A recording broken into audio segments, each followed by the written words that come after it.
Good morning. आज 4 जनवरी 2023 और आज के न्यूज़पेपर की जो इम्पोर्टेंट कटिंग्स हैं उसको लेकर मैं आर के श्रीवास्तव। आज के जनसत्ता की देखिए जो हेडलाइंस हैं, तो इसमें आपके काम का कौन सा है, ये 3 जो मैंने टिक आउट किया है ग्रीन वाला। सुप्रीम कोर्ट ने फिर से संविधान पीठ ने एक फैसला दिया है। वो अभिव्यक्ति की आज़ादी पर सुप्रीम कोर्ट ने सुनाया फैसला। मंत्री के बयान के लिए सरकार जिम्मेदार नहीं। ये बहुत पहले 2017 का मामला है, जब आजम खान ने यूपी में स्टेटमेंट दिया था, तो उसी पर ये फैसला आया है। अब इसमें अलग से हम लोग देखते हैं इसको। इसके अलावा सियाचिन में पहली बार सेना अधिकारी की तैनाती, महिला सेना अधिकारी की तैनाती। और आज से जो अखिल भारतीय विज्ञान कांग्रेस की शुरुआत हुई है नागपुर में, तो उस पर सबसे पहले प्रश्न आपको क्या बनेगा, 108वीं भारतीय विज्ञान कांग्रेस का आयोजन कहाँ हुआ? तो नागपुर में हुआ। इस बार ऑप्शन दे दिए जाएंगे आपको कि भारतीय विज्ञान कांग्रेस का सम्मेलन कहाँ हुआ, नागपुर, मुंबई, विशाखापत्तनम, चेन्नई, कुछ भी। तो आपका आंसर होगा नागपुर। और इसमें देखें, ये काफ़ी इम्पॉर्टेंट है आपके लिए। वैश्विक नवाचार सूचकांक, ग्लोबल इनोवेशन इंडेक्स, तो कम से कम 15-20 इंडेक्स ऐसे हैं जो आपको जानना चाहिए। ग्लोबल इनोवेशन इंडेक्स में भारत का स्थान कौन सा है? 40वां। 2015 तक हम 130 देशों के ग्लोबल इनोवेशन इंडेक्स में 81 रैंक पे आते थे, लेकिन 2022 में हम 40वें नंबर पर पहुंच गए। ये कल प्रधानमंत्री ने उद्घाटन करते हुए ये बात कही, लेकिन आपके काम की है ये। तो इस कटिंग से कितने प्रश्न बने? एक तो ये बना कि जो विज्ञान कांग्रेस है वो कहाँ हो रहा है, नागपुर में हो रहा है। और ग्लोबल इनोवेशन इंडेक्स में इंडिया की रैंक क्या है? तो वो 40th है, 40वां। अगली कटिंग को लेते हैं।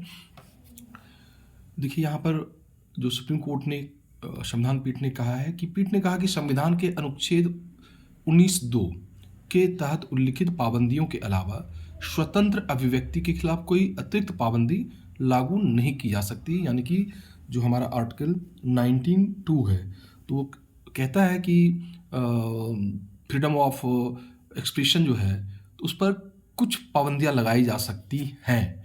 तो वो काफ़ी है, अलग से उसके लिए कुछ बनाने की ज़रूरत नहीं है, ये कहा है सुप्रीम कोर्ट ने। स्पोर्ट्स से एक न्यूज़ है, हालांकि ये पूछा नहीं जाएगा, फिर भी क्रिकेट है तो दिलचस्पी लोगों की रहती है। तो हुड्डा ने बिखेरी चमक, भारत ने श्रीलंका को, कल T20 का था और मैच, और उसमें देखें पूरी तरह से नई टीम आपको नज़र आएगी। ना विराट कोहली, ना राहुल हैं, तो कोई नहीं है, यानी कि पूरी तरह से नई टीम है ये, और 2 रनों से हराया।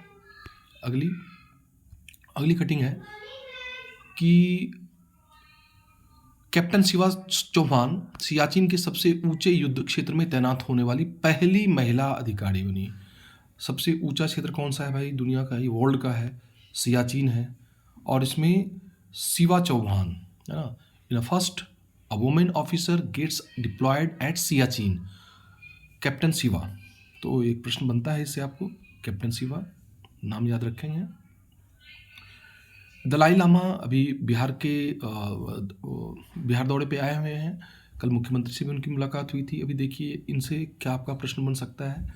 तो बौद्ध धर्मगुरु दलाई लामा ने बोधगया में मंगलवार को Dalai Lama centre for Tibetan and Indian ancient wisdom का शिलान्यास किया। ऐसे ही प्रश्न पूछे जाते हैं, पूछ दिया जाएगा आपसे कि Dalai Lama centre for Tibetan and Indian ancient wisdom कहाँ स्थित है, या दलाई लामा के द्वारा इसका उद्घाटन किया गया, शिलान्यास किया गया, तो कहाँ किया गया? बोध गया, गया दे देंगे, या राजगीर दे देंगे, या नालंदा दे देंगे। तो इस तरह से दे देंगे तो कन्फ्यूजन हो सकता है। ऐसे कटिंग्स को आप इस तरह से पढ़ेंगे। अगली न्यूज़, बिहार से अगला न्यूज़ काफ़ी इंपॉर्टेंट है आपको। गायिका मैथिली ठाकुर, देखिए मात्र 21-22 वर्ष की हैं ये। गायिका मैथिली ठाकुर बनी चुनाव आयोग की आइकॉन, 2024 तक मतदाताओं को करेंगी जागरूक। देखिए पहले से ये उद्योग विभाग की ब्रांड एम्बेसडर रही हैं, और अब इनको बनाया गया है बिहार के लिए अपना आइकॉन बनाया है चुनाव आयोग ने 2024 का जो लोकसभा चुनाव होगा उस समय तक के लिए। मैथिली ठाकुर। मुख्यमंत्री, क्वेश्चन बहुत अच्छा बनता है कि मुख्यमंत्री सुखाश्रय सहायता कोष योजना कहाँ शुरू की गई है। तो हिमाचल प्रदेश में नई सरकार आई है और उस सरकार में सीएम कौन है। तो पहली बात तो इस कटिंग से देखिए कितने प्रश्न बनेंगे आपको। हिमाचल प्रदेश के मुख्यमंत्री कौन है, सुक्खू साहब हैं। और मुख्यमंत्री सुख आश्रय सहायता कोष कहाँ शुरू की गई है, हिमाचल में शुरू की गई है और ये अनाथ बच्चों के लिए शुरू की गई है। देखिए अनाथ बच्चों के लिए। तो 3 प्रश्न बने इससे आपको। एनटीपीसी ने पीएनजी में ग्रीन हाइड्रोजन का मिश्रण शुरू किया था, पीएनजी में, ध्यान रखेंगे। तो सार्वजनिक क्षेत्र की बिजली निर्माता कंपनी एनटीपीसी ने PNG piped natural gas network में ग्रीन हाइड्रोजन का मिश्रण शुरू कर दिया है। तो ये कहाँ पर हुआ है, ये एनटीपीसी ने कहाँ शुरू किया है, ये सूरत में, सूरत के कवास में। ठीक है। देखिए एक झारखंड से न्यूज़ पिछले 5-6 दिनों से आ रहा है। ये आप सबको पता है झारखंड में सम्मेद शिखर है, आप सबको पता होगा। झारखंड में सम्मेद शिखर है। देखिए ये झारखंड है, ये झारखंड का मैप मैंने लगाया है और इधर ऊपर बिहार हो गया, यहाँ पर नवादा, जम्मू, ये सब हो गया। ये जो है ये गिरिडीह है, गिरिडीह डिस्ट्रिक्ट है।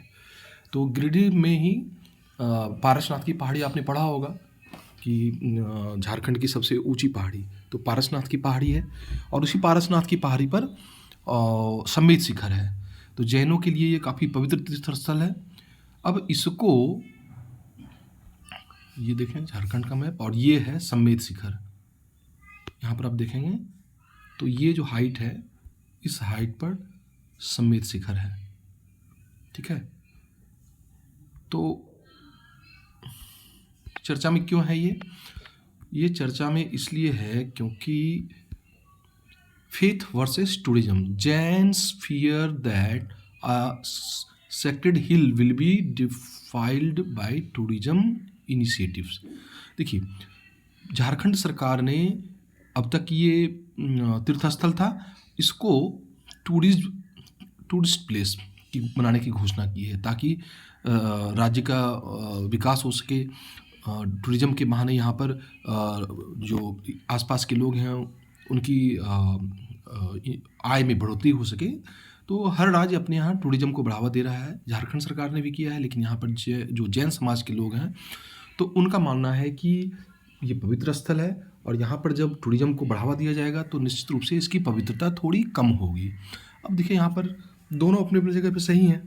सरकार की कोशिश रहती है कि नहीं वो इकॉनमी को कैसे आगे बढ़ाए। दूसरी तरफ ये भी सही है कि जिन जगहों को टूरिस्ट प्लेस घोषित किया गया उन जगहों पर जो कचड़े हैं, पर्यावरण से संबंधित भी मामले आते हैं। तो देखना पड़ेगा। जैन समाज के लोग इसका विरोध कर रहे हैं तो आपके लिए इम्पॉर्टेंट हो गया ये। देखिए बजट जो सेशन है तो बजट सेशन अब जनवरी में ही शुरू होगा, लास्ट 31 को शुरू होता है और 1 फरवरी को बजट प्रेजेंट किया जाता है। तो काउंटडाउन शुरू हो गई है। तो न्यूज़पेपर में आपको बजट से संबंधित कई कटिंग्स आएंगी। यहाँ पर देखिए ये कटिंग क्या है, Indian economy poised for further growth in 2023 despite global headwinds. देखिए पूरी दुनिया में जिस तरह की स्थितियाँ बनी हैं तो वैसी स्थिति में फिर भी देखें आप तो भारत के जो फंडामेंटल्स हैं वो काफ़ी मजबूत हैं। यहाँ पर इन्होंने कहा है कि 2023 में भी जो चुनौतियाँ हैं, कौन कौन सी चुनौतियाँ रहेंगी भाई। तो एक तो देखिए यहाँ पर डिक्लाइन वैल्यू ऑफ इन्फ्लेशन का है, check decline value of rupee against US dollar, कल भी रुपया 83 के स्तर पे चला गया है। Promote private investment and growth with a view of ensure that the country remains on the fastest growing major economy of the world। अभी देखिए दुनिया में सबसे तेज हमारी अर्थव्यवस्था है, सबसे ज़्यादा ग्रोथ रेट हमारा है। India recorded a growth of 9.7% in the first half of 22-23। अभी 2 आए हैं ना, अप्रैल से जून और जुलाई, अगस्त, सितंबर। तो ये 6 महीने में इंडिया का ग्रोथ रेट 9.7% रहा है। और उसके अगेंस्ट में अगर देखें आप तो जो उभरती हुई अर्थव्यवस्थाएं जैसे इंडोनेशिया है 5.6% है, चाइना का देखें तो चाइना तो काफ़ी ख़राब स्थिति में चल रहा है अभी, 2.2% है। यूएसए से तुलना नहीं करनी चाहिए क्योंकि काफ़ी हद तक वो तो सेचुरेशन के लेवल में जा रहा है। तो दुनिया के अन्य सारे कंट्री से भी जब तुलना करेंगे, जैसे मैक्सिको है, तो वहाँ की स्थिति भी ठीक नहीं है। तो हमारी अर्थव्यवस्था उन सब से काफ़ी आगे है अभी। अब इसको कैसे कंटिन्यू रखा जाए, तो ये निश्चित रूप से बजट से काफ़ी कुछ तय होगा। बजट पर हम लोग बात करेंगे फिर। तो ये इतनी सारी न्यूज़पेपर्स की कटिंग्स थी आज, इन सबको नोट कर लेंगे आप। और मेरी समझ से जो लोग कंटिन्यू हैं तो अच्छा खासा कलेक्शन उनके पास हो गया होगा। फिर उस पर कितने सारे एमसीक्यू बन सकते हैं मैं वो कोशिश करता हूँ। ठीक है, आज के लिए इतना रहने देते हैं। Thank you for watching.